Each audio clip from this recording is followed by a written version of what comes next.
Welcome to the Tech Egg. Don't get scrambled. Enjoy the video. You start inside the game. Do not wait in the lobby.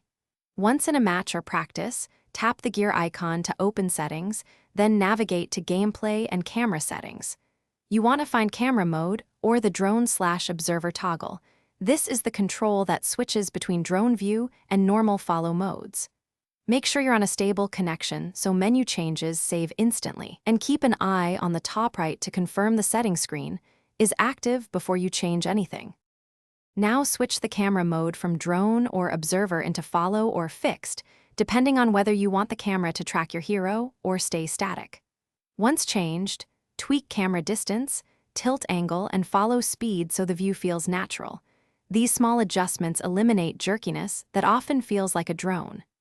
After making changes, hit apply or save. Then immediately test by panning and moving your hero to ensure the camera responds correctly and you don't fall back into the drone. Finish by confirming your changes in a normal game screen.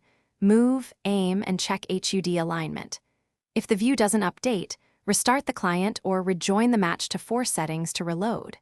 If that fails, clear the app cache or reinstall Mobile Legends. Corrupted local settings sometimes lock you into drone mode. If you still see the drone view, report it as a bug, include your device model, OS version, and screenshots so developers can replicate and fix the issue quickly. Thanks for watching. Consider subscribing if I helped unscramble your problems.